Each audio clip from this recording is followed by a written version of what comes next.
Il y a un peu des deux. J'ai commencé par être aventurier et puis j'ai fait des études sportives et maintenant je suis plutôt sportif. Hyperactif, sans hésitation. J'ai commencé par le trail lorsque j'étais plus jeune et où j'avais des objectifs sportifs à atteindre et aujourd'hui je suis plutôt trek. Aujourd'hui je pratique le surf, la planche à voile, le VTT, le paddle et puis la marche.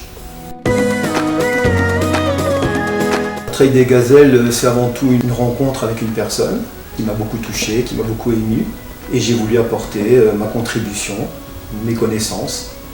Voilà. Je suis né au Maroc, donc j'ai passé toute mon enfance au Maroc. J'ai eu la chance d'avoir des parents qui bougeaient beaucoup dans ce pays, donc qui aimaient la pêche, qui aimaient la randonnée, qui aimaient se balader dans diverses régions. Donc j'ai eu la chance de connaître beaucoup de régions au Maroc. D'abord la sécurité, qui est essentielle dans un pays étranger et qui doit être vraiment assurée, en collaboration avec les personnes qui sont sur le terrain. C'est l'aventure, c'est la découverte, c'est la beauté, c'est l'esthétisme, c'est les émotions d'un pays, d'une région.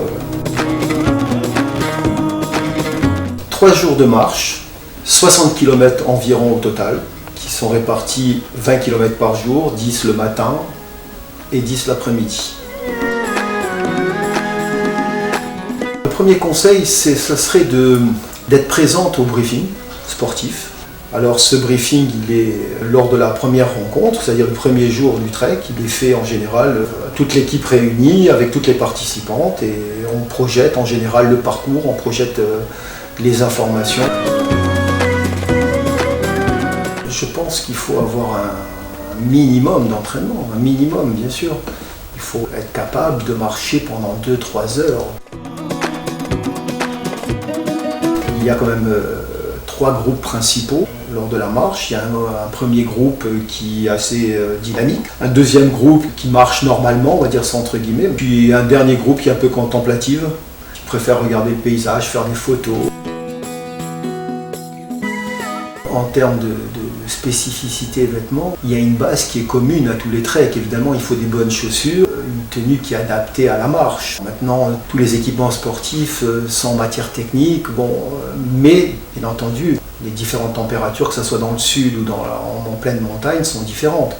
Donc il faut prévoir évidemment d'avoir une tenue qui est adaptée surtout à la température.